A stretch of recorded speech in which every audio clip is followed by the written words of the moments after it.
பிள்ளைகள் விஷயம், படிப்பு, உத்தியோகம், தொழில், வியாபாரத்தில் அனுகூலங்கள் காணப்படுவது, பணவரத்தில் அற்புதமான ஏற்றங்களும் அற்புதமான சந்தோஷங்களும் ஏற்படுவது. எல்லா விஷயத்திலும் நீங்கள் நிதானத்தை கடைபிடிக்கக்கூடிய மேஷத்திற்கு எந்த பாதிப்பும் வராது. இந்த வாட்டி இல்லை, இந்த பராபவரிடம் இல்லை.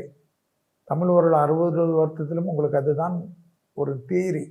யாராவது ஏதாவது சொல்லிவிட்டால் சொல்லிவிட்டு போகட்டும், பேசாமல் இருந்தால் பேசாமல் போகட்டும். அதற்காக நீங்கள் ஏன் ரொம்ப உருகி கொண்டு இவர்களால் இப்படி ஆகுமோ, அப்படி ஆகுமோ, அது ஆகுமோ, இது ஆகுமோ, அவர்கள் இல்லை என்றால் நமக்கு என்ன ஆகும்? ஒன்றாகாது.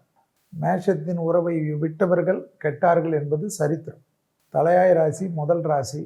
வேலையிலே உங்களை பிடிக்கவில்லை என்றால் கண்டிப்பாக கவலைப்படாதீர்கள். 1 மாதம் கஷ்டப்படுவீர்கள், 2 மாதம் கஷ்டப்படுவீர்கள், பிறகு அற்புதமான வேலை கிடைக்கும். குடும்பத்தில் இருக்கிறவர்கள் உங்களை விட்டு விட்டாலும் கவலைப்படாதீர்கள். உங்களுக்கு அற்புதமான உறவுகள், அற்புதமான சந்தோஷம், அற்புதமான ஆத்மீக ரீதியான அமைப்பு கிடைக்கும். தெய்வத்தினுடைய கடாட்சம் கண்டிப்பாக ஏற்படும். குரு வேற 8ஆம் இடத்தை பார்ப்பதும் வரக்கூடிய பயிற்சி, குரு வேற 12ஆம் இடத்தை பார்ப்பதும், குரு வேற மேஷத்திற்கு தொழில் ஸ்தானத்தை பார்ப்பதும் எல்லாம் சந்தோஷமாக பார்க்கக்கூடிய இடம். ரொம்ப நாளாக இருந்த பிரச்சனையெல்லாம் தீர்வது. உடற்பயிற்சி செய்யலைன்னா 30 நிமிஷமாவது செய்யணும். ஒரு நாள் செய்வீங்க.